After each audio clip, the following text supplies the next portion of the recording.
In the summer of 1764, deep in the green heart of England, something truly extraordinary happened, something the country had never seen before. A cheetah arrived in Britain. Yes, a real, living cheetah. Her name was Miss Jenny. And she wasn't brought to a zoo.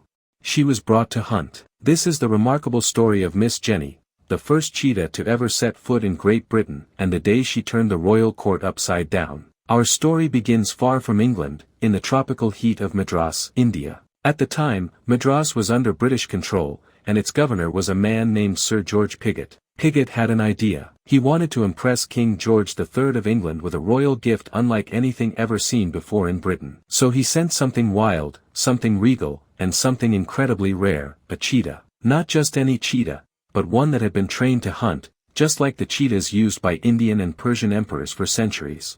Her name was Miss Jenny. Along with her came 2 Indian attendants, experts in handling the animal, and their journey across oceans took weeks. And when they finally arrived in England, the excitement began to build. The cheetah was gifted directly to King George III, but the man in charge of the royal animals was the king's cousin, the Duke of Cumberland. The Duke had read about the grand hunts of India and Persia, where cheetahs chased down antelope with grace and speed. He wanted to try the same, right here in England. So he arranged for a grand demonstration at Windsor Great Park. The plan: Miss Jenny would hunt a stag inside a large enclosure, right in front of a carefully invited royal audience. What could go wrong? It was June 30th, 1764. The sun was shining, the court was gathered, and excitement filled the air. In the center of the royal park stood a tall fenced enclosure. Inside, a powerful English stag waited, majestic, antlers gleaming in the light. Then, Miss Jenny made her entrance. She was led in by her Indian handlers, wearing a special hood and leather leash. The crowd watched in awe. Most had never seen such an animal before. Her slim body, spotted coat,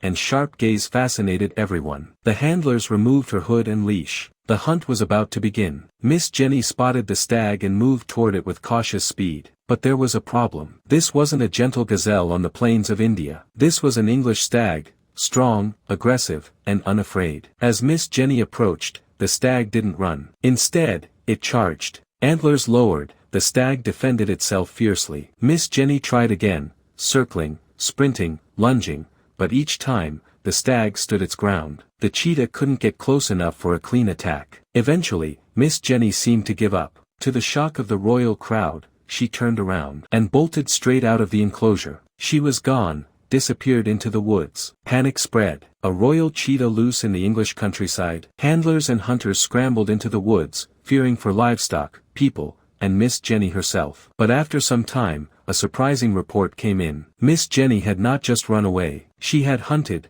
and caught, a wild deer on her own. Far from the noise and pressure of the royal audience, in the quiet woods of Windsor, the cheetah had done exactly what she was born to do. She had proven herself a true hunter. The whole bizarre and dramatic event could have been forgotten with time, but one man made sure that didn't happen. The famous British painter George Stubbs was fascinated by exotic animals. When he heard about the cheetah's story, he created a painting that captured the entire moment. The painting, titled Cheetah and Stag with 2 Indians, shows Miss Jenny sitting calmly beside her 2 handlers. In the distance, the proud English stag stands tall. It is a moment frozen in time, a symbol of East meeting West, of royal spectacle meeting wild nature. To this day, the painting hangs in the Manchester Art Gallery, a reminder of one of the strangest hunts in British history. Miss Jenny may not have impressed the court that day, but her story became something greater. She was more than a gift, more than a hunter. She became a symbol of curiosity, of cultural meeting points, and of nature's refusal to be tamed by human expectation. And though she arrived as a foreign novelty, she left behind a legend. 1 cheetah, 1 failed hunt, 1 painting, and 1 unforgettable day in 1764. If you enjoyed this story, don't forget to like, share, and subscribe for more amazing tales from history.